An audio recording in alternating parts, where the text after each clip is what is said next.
여러분에게 만약에 일주일만 있으면 죽는다. 그러면 일주일 동안 뭐 하실래요? 일주일 후에 죽는데 그럼 뭘 해야 될까요? 놀아요. 일주일 동안 놀아요. 실컷 놀아요. 실컷 놀다가 이제 죽어요. 기도해. 응?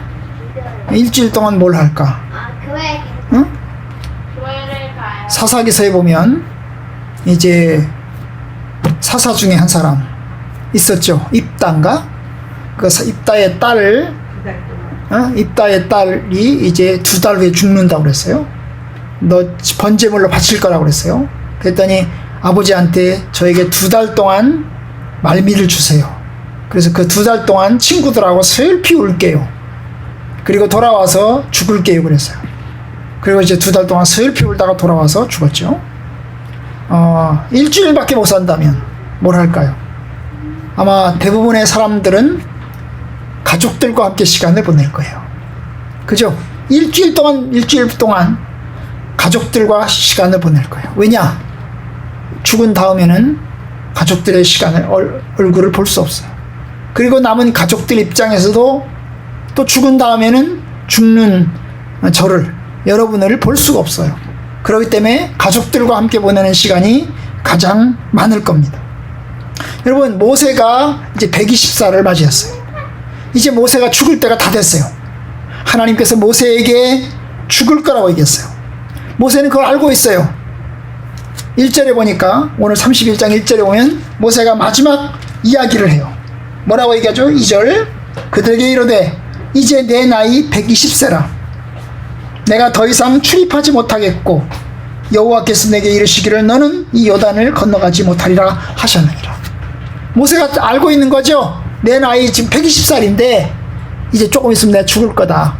하나님도 말씀하셨다. 너는 요단강 건너가지 못한다. 너는 여기서 죽어야 돼. 하나님께서 그렇게 말씀하셨어요. 그래서 이제 모세가 자기의 남은 시간 동안 뭘 해야 될까? 오늘 우리가 읽은 얘기가 모세가 하는 마지막 일들을 지금 보여주고 있는 것입니다. 모세가 뭘 할까? 오늘 보면 죽기 전에 하는 4가지 일이 써 있어요. 모세가 죽기 전에 몇 가지를 했다고요? 4가지가 써 있어요. 그 첫 번째가 뭐예요? 그 첫 번째가 오늘 읽은 말씀에 보면 이스라엘 백성과 특별히 여호수아를 향해서 권고하는 얘기를 합니다. 이스라엘 백성들을 향해서 그리고 여호수아를 향해서 권고하는 이야기를 하는 거죠. 왜?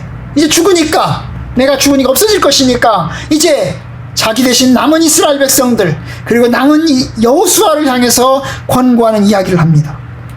그 권고하는 이야기가 뭐예요? 담대하라. 두려워하지 말라. 하나님께서 너희를 요단강 건너가게 할 것이다. 그러니 너희는 하나님의 말씀을 잘 지키고 담대하라. 강하고 담대하라. 두려워하지 마라. 이야기합니다. 왜 그 얘기를 할까요? 여러분, 요단강 건너가는 그 요단강 건너에는 누가 살고 있어요? 이방 족속들이 살고 있어요. 가나안 족속들이 살고 있어요. 그 가나안 족속들과 싸워야 되고 전쟁을 해야 돼요. 그냥 요단강 건너가면 그냥 룰루랄라 할렐루야 이래가지고 갈 수 있는 게 아니에요. 여러분, 건너가면 누가 있다고요? 이방 족속들이 살고 있어요. 이방 족속들과 싸워야 돼요.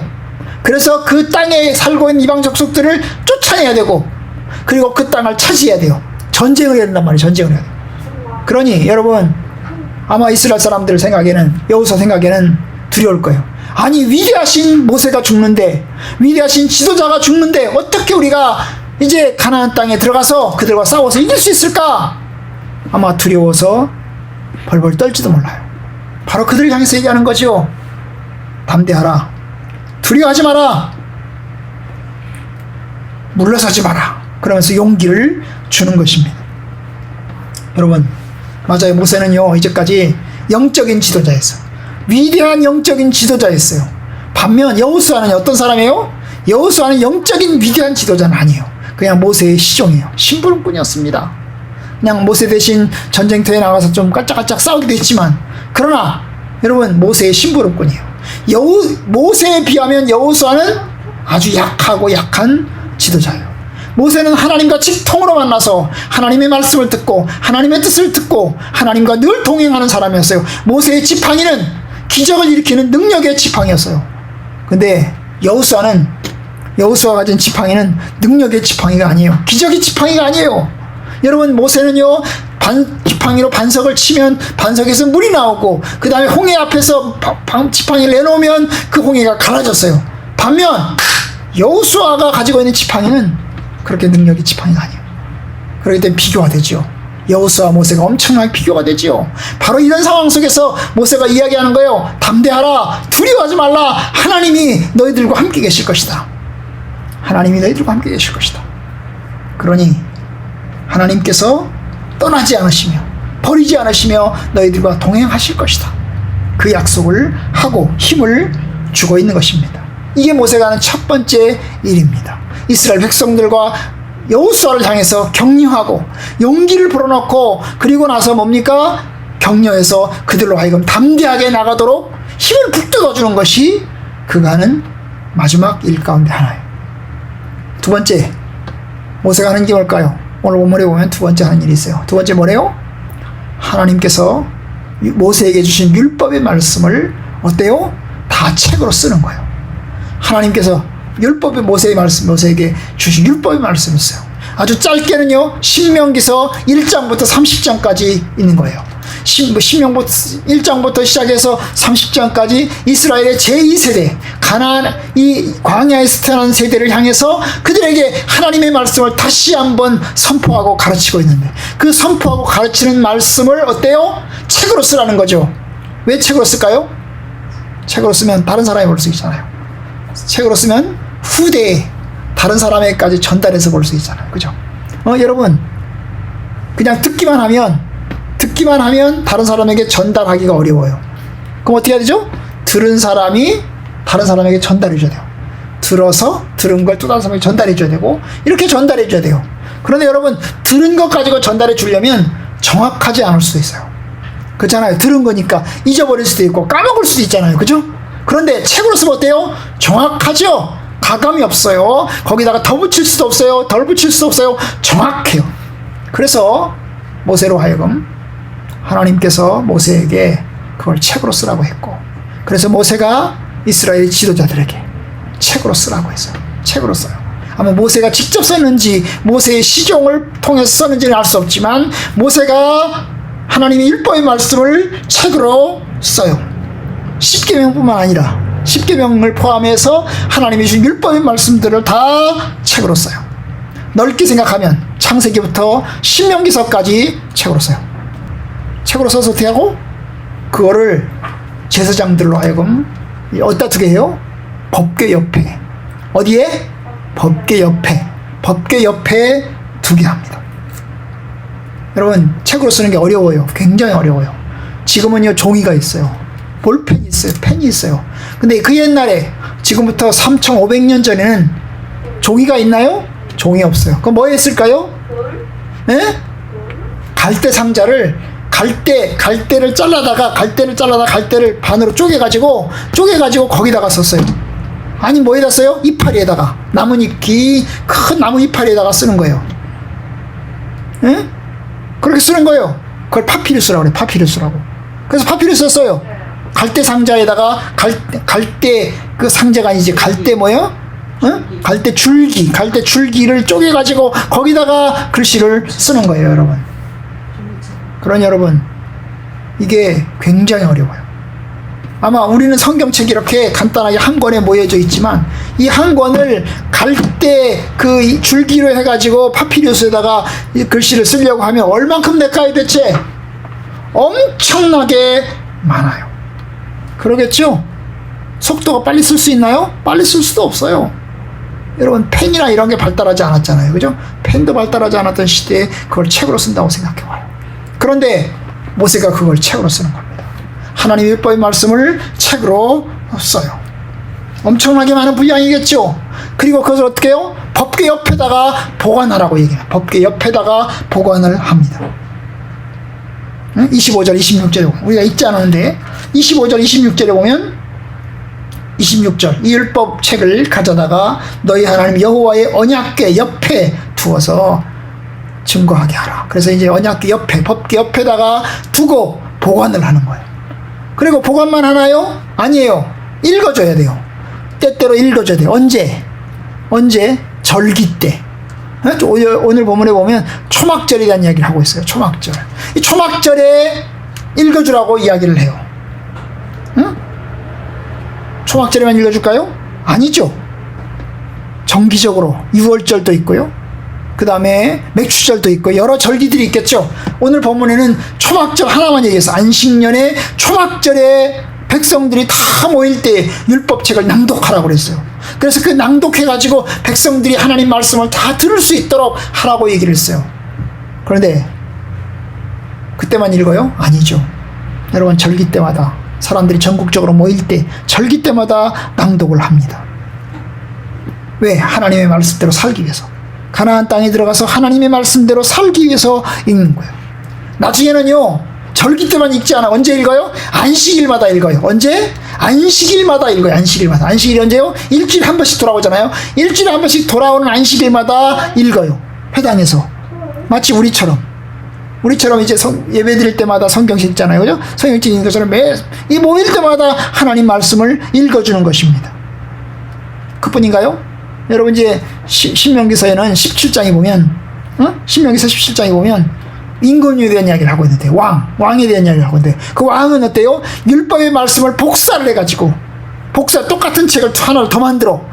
언약궤 옆에, 법궤 옆에 율법책이 하나 있는데, 법궤 옆에 있는 율법책은 그냥 놔두고, 그걸 복사를 해가지고, 똑같은 책을 한 권 더 만들어. 한 권 더 만들어가지고 어떻게 해요? 왕은 그 옆에 끼고, 왕 자기 옆에 앉혀놓고, 두고, 어때요? 항상 왕은 읽어서 그 율법을 말씀을 읽어서 그 율법의 말씀에 따라서 나라를 통치하고 다스려 가도록 하나님께서 명령을 하셨습니다. 그러니까 여러분, 이게 율법을 책으로 쓰고 그 다음에 그걸 보관하고 그 다음에 백성들이 모일 때 읽어주고 그 다음에 왕은 또 그걸 또 복사해서 거기다가 또 이제 자기 앞에 읽어서 읽고 이런 시간들을 보내는 겁니다. 여러분, 이게 왜요? 읽기 위한 거죠. 하나님의 말씀을 듣기 위한 것입니다. 하나님의 말씀을 읽어주는 걸, 낭독하는 것을 들을 때 하나님의 말씀을 듣는 거지요. 그리고 하나님 말씀을 듣고 어때요? 마음속에 새겨놓고 하나님의 말씀대로 살아가는 거예요. 그렇게 하나님 말씀대로 지키고 살아가면 하나님 앞에 축복을 받고 하나님 앞에 은혜를 입고 큰 사랑을 입게 돼 있어요. 오늘날로 뭐하고 똑같아요? 설교 듣는 거랑 똑같고, 교회에서 이제 일요일마다 목사님의 설교를 듣는 거랑 똑같고, 그 다음에 뭐예요? 공과 공부랑 똑같아요. 그죠? 공과 공부하면서 하나님 말씀을 또 다시 한번 공부하는 거랑 똑같고, 또 뭐 똑같아요? 성경 공부하는 거랑 큐티하면서 매일 성경을 읽고 묵상하는 거랑 똑같은 것입니다. 바로 이렇게 해서 하나님의 말씀대로 살아가는 거예요. 이것이 하나님께서 모세에게 주신 두 번째 지시고, 모세가 한 두 번째 이제 마지막 일인 것입니다. 첫 번째가 뭐라고 그랬어요? 첫 번째가 뭐라고 그랬어요? 예? 첫 번째 뭐라고 그랬어요? 백성들과, 이스라엘 백성들과 여호수아를 향해서 격려하는 것처럼 담대하라, 용감하라, 하나님이 너희들을 지켜줄 것이다. 요단강 건너가서 싸울 때 겁내지 마라, 굳세라, 이런 격려를 줬고, 두 번째는 율법의 말씀을 썼다는 거죠. 그것이 신명기서죠. 신명기서뿐만 아니라 창세기, 출애굽기, 레위기, 민수기, 신명기서까지 아마 모세가 기록한 걸로 아마 여겨져요. 자, 세 번째 모세가 이제 하는 마지막, 죽음을 앞에 놓고 하는 마지막이 뭐예요? 노래를 지었어요. 뭘 지었다고요? 노래를 지어서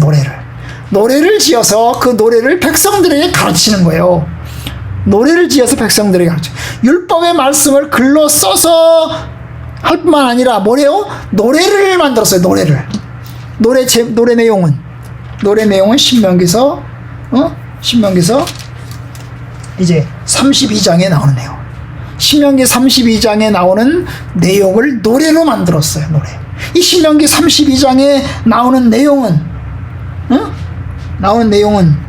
뭐예요?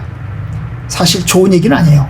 이스라엘의 배신, 하나님을 떠나서 하나님을 배신하고 우상 숭배하고 나쁜 길로 갈 것이라고 하는 그런 내용이에요. 그런데 그런 내용을 뭐예요? 노래로 써서, 노래를 지어서 사람들에게 노래로 가르치는 거죠. 그래서 사람들이 노래를 부르라고, 이 노래를, 신명기서 32장에 나와 있는 노래를 부르라고. 31장 마지막 절에 보세요. 모세가 이스라엘 총회에 이 노래의 말씀을 끝까지 읽어 들리니라. 그래서 이 노래의 말씀을 이제 읽었어요. 노래라는 게 뭐죠? 곡조가 있는 거죠, 그죠? 콩나무 대가리 있는 곡조가 있어요. 그래서 높낮이가 있죠, 그죠? 그래서 이 노래로 하는 거죠. 왜 노래로 할까요? 왜 노래로 할까요? 여러분, 노래로 하면 기억이 잘 되잖아요, 그죠? 노래로 배우면 기억이 잘 돼요. 그래서 노래를 배우는 거지요. 그래서 이 노래의 말씀을 이제 모세가 가르치면 백성들은 그것을 듣고 노래로 부르는 거죠. 노래로 불러. 룰랄랄 노래 불러. 그래서 그 노래를 어떻게 해요? 다른 사람에게 전달하기가 쉬워요. 전달하기가 쉬워요. 사실 그 노래가 어떻게 생겼는지 우리는 몰라요. 우리는 몰라요. 그런데 오늘 말씀에 보면 노래로 했다고 이야기를 하고 있어요. 여러분, 바로 이 노래의 말씀을 전달하는 거죠. 그런데 여러분, 이 노래의 말씀을 들으면서 사람들 노래를 부르면서 무슨 생각을 할까요? 배신할 거야, 배신할 거야, 배신할 거야. 그런 얘기를 들으면서 뭐라 할까요? 배신하지 말아야지, 배신하지 말아야지. 나는 배신 안 할 거야. 나는 하나님 말씀대로 살 거야. 그러겠죠? 그렇게 결심하면서 부르는 거예요. 사실 좋은 노래는 아니에요. 좋은 노래는 아니에요. 마치 뭐하고 똑같아요? 이별의 노래하고 똑같아요. 가수들이 이별의 노래를 불러. 그런데 그런 말이 있어요. 이별의 노래를 부르면 이별하더라. 그렇죠? 좋은 노래를 불러야 되는데 이별의 노래를 부르면 노래 이별한다고 그래. 아니, 모세가 아주 좀 좋은 노래를 부르지 말이야. 좋은 노래를 부르면 좋은 노래 들으면서 좋게 살아갈 텐데 왜 배신의 노래를 가르쳐가지고 배신의 노래를 가르쳐가지고 그럴까? 그런 생각도 들어요, 그죠? 하지만 여러분, 여기에는 또 그런 뜻이 들어있어요. 인간이 연약한 거죠. 인간이 연약한 게 들어있는 거예요. 인간이 잘할 수가 없는 거죠. 부족함이 많고 연약함이 많아요. 그래서 아마도 이 노래를 통해서 혹시 죄를 짓더라도 우상 숭배에서 하나님의 심판을 받고 책망을 받아서 잘못된 길로 간다 할지라도 다시 한번 돌아올 수 있는 기회를, 이 노래의 말씀을 불러드리면서 다시 한번 돌아올 수 있는 그런 기회를 갖기 위해서 그랬을 것이다 생각이 들어요. 어쨌든 경고의 말씀을 노래로 지어서 백성들에게 가르쳐요. 네 번째 모세가 마지막으로 하는 게 있어요. 죽음 앞에 놓고서 하는 네 번째 마지막이 있는데 그게 뭘까요? 축복의 말씀을 해요. 축복의 말씀. 신명기 33장이에요. 33장. 이 33장에 나오는 내용 전체가 뭐예요? 이스라엘 백성들을 향해서 축복하는 내용이 들어있어요. 지파별로. 네? 지파별로 축복하는 내용이 담겨 있어요. 이스라엘 백성들을 향해서. 이스라엘 지파가 몇 개야? 12지파죠? 그 12지파를 위해서 일종의 축복하는 예언을 합니다. 이게 예언이에요, 일종의 예언이라고요. 이런 일이 일어날 것이다 라고 하는 예언을 하고 있는 것입니다. 일어날 것이다 라는 예언을 하고 있는 거죠. 예를 들면 봅시다. 33장 6절. 6절이 이제 첫 번째 예언인데, 르우벤은 죽지 아니하고 살기를 원하며 사람 수가 적지 아니하기를 원합니다. 자, 이게 이제 예언이죠, 예언. 죽지 않을 것이다. 살 것이다. 그리고 사람들이 많아질 것이다. 그런데 그 예언일 뿐만 아니라 뭐예요? 또 한편으로 기도예요, 기도. 하나님, 르우벤 지파가 숫자가 많아지게 해주세요. 많아지게 해주세요. 라고 하는 기도죠, 그죠? 기도. 예언에 대한 예언이면서 기도를 33장 한 장에 걸쳐서 쭉 백성들 향해서 축복하는 말씀을 하는 것입니다. 물론 이 예언은 나중에 성취가 됩니다. 하나님의 뜻이 성취가 돼요. 특별히 이제 유다 지파를 통해서 이루어진 하나님의 예언, 예수 그리스도를 통해서 성취가 됩니다. 언약의 계획이 이루어지는 것입니다. 물론 이 말씀에 보면 지파가 하나 빠진 게 있어요. 이 지파가 다 나와 있는 것처럼 보이지만 사실은 지파 한 개가 빠졌어요. 누가 빠졌을까요? 여러분 잘 모르죠? 시몬 지파가 빠졌어요. 이 시몬 지파에 대한 이야기가 없어요. 없어요. 그래서 이제 70인역 성경에는 원래 없잖아요. 우리가 있는 한글 성경 없어요. 없는데 이 70인역을 번역하면, 원래 우리나라 우리 성경은 히브리어에서 번역한 거거든요. 히브리어 원래 본문에는 없단 말이죠. 그런데 70인역 구약 성경을 헬라어로 번역한 70인역이는데 이 70인역 성경에는 시몬 지파가 있어요. 어디 있을까요? 바로 이 6절 중가운데 있어요. 르우벤은 죽지 아니하고 살기를 원하며, 그 다음에 시므온은 그 사람 수가 적지 아니하기를 원하나이다. 그래서 이 르우벤 지파에 대한 예언을 두 개로 잘라가지고 전반부는 르우벤 지파에게, 후반부는 시므온 지파에게 적용을 시켰어요. 근데 그건 번역하는 사람들이 그렇게 한 거고요. 원래 히브리어 본문에는 없어요. 그러면 왜 없을까? 왜 없을까? 아마도 이제 학자들이 생각하기에는 이게 유다 지파에 포함되지 않았을까? 그렇게 봐요. 왜냐하면 여러분 이스라엘 백성들이 가나안 땅에 들어가서 이제 땅 분배를 합니다. 땅 분배를 쭉 합니다. 쭉 해요. 12지파별로 땅 분배를 다 하는데요. 여러분 시몬 지파는 어디에 들어가 있어요? 시몬 지파는 어디 들어가 있을까요? 시몬 지파는 유다 지파 안에 들어가 있어요. 마치 뭐하고 똑같아요? 여러분 서울시는 어디 안에 들어 있어요? 서울시는 경기도 안에 들어 있어요. 경기도 안에 서울시가 들어 있어, 그죠? 근데 경기도의 중심이 서울이죠, 그죠? 그 지도를 보면 경기도의 가운데 서울시가 들어 있어요, 그죠? 그런데 여러분 시몬 지파는 그렇게 돼 있나요? 아니요. 시몬 지파는요 경기도 안에 서울시가 있는 것처럼 들어 있는 게 아니요. 유다 지파 안에 시몬 지파가 있긴 한데 가운데 있는 게 아니고 어디 들어 있어요? 좀 옆에 구석진 데 들어 있어요. 옆에 들어 있어요. 그러니까 이제 한 쪼가리에 들어 있는 거예요. 그래서 아마 유다의 축복 속 안에 시몬 지파가 들어 있지 않을까 싶습니다. 어쨌든 간에 시몬 지파는 없어요. 그러나 어쨌든 간에 하나님께서는 12지파를 향해서 시몬 지파를 뺀다면 11지파를 향해서 하나님께서 축복하는 예언을 하는 것입니다. 이 예언을 통해서 하고자 하는 얘기가 뭘까요? 하나님의 말씀, 하나님의 예언을 준수하면 하나님의 뜻대로 하나님의 약속을 믿고 나가면 하나님께 승리하게 하실 것이고 축복해 주실 것이다. 그런 뜻이 들어있는 것입니다. 여러분 오늘 말씀에서 이제 모세가 한 4가지를 있어요. 4가지. 첫 번째가 뭐라고 그랬어요? 첫 번째가 뭐였어요? 백성들에게 여호수아에게 용기를 주는 거라고 했어요. 용기를 주고 격려해 주는 거예요. 두 번째 뭐라고 그랬어요? 율법의 말씀을 책으로 써가지고 법궤 옆에 보관한다고 했어요. 세 번째 뭘 한다고 그랬어요? 예언을 모세의 말씀을 노래로 만들어가지고 노래로 백성들에게 전달하고 노래로 하여금 백성들이 준수하도록 합니다. 네 번째가 이제 12지파를 향해서 지파별로 축복하는 내용입니다.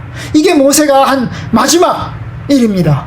자기 죽기 전에 가장 중요한 일 감당했어요. 여러분 우리가 이 말씀을 통해서 우리가 배우는 게 뭡니까? 남겨진 자들을 통해서 남겨진 이들에게 하나님의 말씀대로 살아가기를 간절히 원하는 모습이 들어있는 겁니다. 이 4가지 모두 다 사실 이스라엘 백성들과 관계되어 있어요. 이스라엘 백성들의 후손과 장래와 관계되어 있어요. 내가 죽더라도 내가 없더라도 너희들 하나님의 말씀대로 하나님의 진리 가운데로 열심히 살기를 바란다. 하나님의 뜻대로 순종하면서 살기를 바란다. 그래서 하나님의 큰 축복을 받기를 바란다. 이 속에 이거 말씀이 들어있는 거죠. 그죠? 후손을 향한 사랑과 관심의 마음이 들어있어요. 여러분 예수님께서 십자가에 못 박혀 죽으실 때 여러분 그의 남은 시간들을 이제 십자가 앞에 놓고서 제자들에게 하신 이야기가 있어요. 그것이 요한복음 13장부터 시작해서 17장까지 있어요. 예수님의 제자들을 엄청나게 끔찍하게 사랑하셨어요. 그리고 마지막 만찬을 통해서 예수님의 사랑을 몸으로 보여주시고 그리고 그들에게 하나님의 말씀대로 전하십니다. 너희들은 서로 사랑하라. 그러면서 하나님의 약속의 말씀을 이제 길게 전달합니다. 여러분 저와 여러분들에게도 하나님의 큰 사랑과 은혜가 있기를 바랍니다. 여러분들도 하나님의 말씀대로 준수하면서 뜻대로 살아가시면 하나님의 큰 복과 은혜가 여러분들 가운데 넘칠 줄로 믿습니다. 아멘. 끝까지 하나님의 뜻대로 살아가세요. 네, 나중에 이제 엄마 아빠가 이제 세상에 없고 이제 하나님의 부르심을 받아서 하늘나라로 간 다음에 여러분들이 어른이 되었을 때 하나님 말씀의 진리의 길로 잘 살아가셔야 돼요. 아멘. 우리 성악계 성도들도 목사님이 바뀌고 이제 상황이 바뀌었을 때도 여러분이 하나님 말씀대로 잘 살아가셔야 돼요. 아멘. 그래서 믿음의 길 잘 준수할 수 있기를 주님의 이름으로 축원합니다.